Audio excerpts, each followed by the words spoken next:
Never apologize. Machiavelli's dark reason why it works. You apologized, they accepted it, and then did the exact same thing again. That's not a coincidence. Most people spend their whole lives thinking apologies fix things. They don't. Not always. Sometimes an apology doesn't repair a relationship. It just teaches the other person exactly how much pressure it takes to make you fold, and they remember that. Here's the thing nobody tells you about apologizing. It's not just words, it's a signal. And every time you send it, whether you meant to or not, the people around you are reading it. Not consciously, not with bad intentions, but they're reading it. And what they're reading is this. Here is a person who cannot sit in discomfort. Here is a person who will move first. Here is a person who needs the tension to end more than I do. That's the part that matters. Not the apology itself, what it reveals about you. Niccolo Machiavelli spent his life watching powerful people, not fictional ones, real ones. He watched princes gain power, hold it, and lose it, and he documented what actually separated them. Not strength, not intelligence.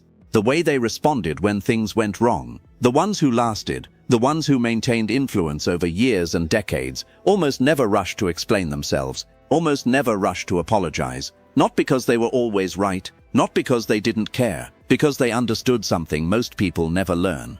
Composure is power, and the first person to break it loses something they can't always get back. Now, before you close this video thinking this is about being cold or emotionally unavailable, stay with me, because that's not what this is. This is about a pattern you've probably already lived. You just didn't have the words for it. Picture this. You're in a conflict with someone. Could be a friend, a partner, a co-worker. Doesn't matter. The tension sits there. Silence. That heavy, uncomfortable silence. And you break it. You reach out. You say something like, "Look, I'm sorry if I came across that way. I'm sorry if," not even a full apology, a half apology, a hedge, because somewhere in your head, you know you didn't actually do anything wrong. But the silence was unbearable, and so you handed something over just to make it stop. And it worked. Tension dropped. Relief. That's not resolution. That's conditioning. And you just taught that person exactly what to do next time they want something from you. Here's the darker layer. Some people in your life have figured out your pattern, not through some calculated evil plan, just through repetition. They noticed, maybe unconsciously, that a certain kind of coldness gets a certain response from you. That silence works. That distance works. That a specific tone or a look makes you uncomfortable enough to move. So they use it. They go cold. You chase warmth. They pull back. You reach forward. They create the friction. You dissolve it. Every single time. And you've told yourself it's because you're the bigger person. Because you value the relationship. Because you don't like conflict. Maybe. Or maybe you've been trained. There's a difference. And it matters. Machiavelli had a line that everyone quotes wrong. It is better to be feared than loved, if you cannot be both. Everyone fixates on the feared part. They miss the second half. If you cannot be both. He wasn't telling you to become someone people are scared of. He was making an observation about what happens when respect disappears from a relationship and only affection is left. Affection without respect doesn't create safety. It creates exploitation. Not always intentional, not always malicious, but it happens. And it happens quietly, one apology at a time, until you're the person who's always adjusting, always softening, always the one who reaches out first after every single rupture, wondering why nothing ever feels equal. That's not a coincidence either. The trap is psychological, and it runs deep. Here's how it works. You apologize, tension drops, your nervous system registers relief, brain records, apology equals safety. So next time tension rises, and it will, your brain reaches for the same tool, doesn't even ask if it's warranted, just reaches. Over time, the threshold drops. They need less reason to be upset before you apologize. You need less pressure before you fold.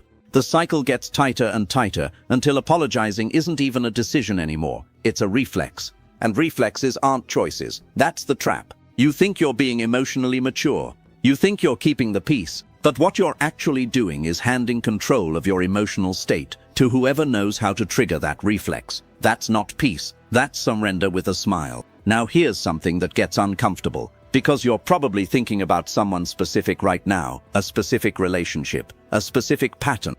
And you're realizing you always break first. You always reach out. You always soften. And they know that, whether they've said it or not, whether they'd admit it or not. They know that if they hold the discomfort long enough, you'll move. You always do. That's not a relationship dynamic. That's leverage, and it's sitting entirely on their side. What Machiavelli was actually pointing at wasn't cruelty. People get that wrong constantly. He was pointing at something much more specific, the ability to hold your position without collapsing under social pressure. Not aggression, not stonewalling, not refusing to ever acknowledge anything, just composure. The ability to let someone be upset without immediately rushing to fix it. The ability to let silence exist without filling it. The ability to stay grounded when someone is using their emotional state as a tool. Because here's what composure signals to the people around you. I do not need your approval to feel okay. And that signal, without a single word, changes the entire dynamic of a relationship. People cannot manage you emotionally if you're already managing yourself. That's it. That's the whole thing. Look, I want to be clear about something. There's a version of accountability that's real and clean and necessary, where you genuinely caused harm. You see it clearly, and you own it.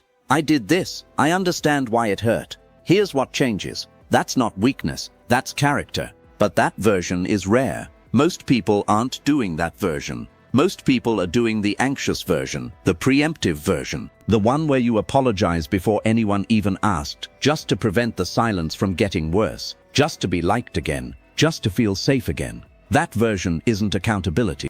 That's appeasement. And appeasement never secures peace. It just raises the price of the next demand. Machiavelli watched empires prove that. You've watched it happen in your own relationship.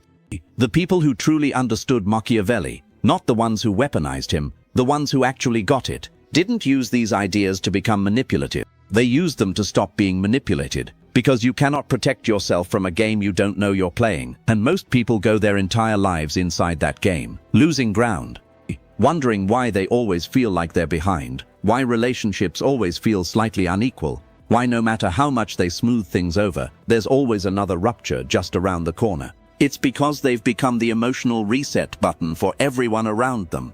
And they accepted that role without realizing it, one apology at a time. So here's where I'll leave you, and it's not comfortable. Think about the last time you apologized to someone. Don't judge it. Don't defend it. Just ask yourself one question. Did you apologize because it was true, or because you couldn't stand what would happen if you didn't? Because one of those is character, and one of those is a cage. And if you're honest, really honest, you probably already know which one it was. The question is what you're going to do with that.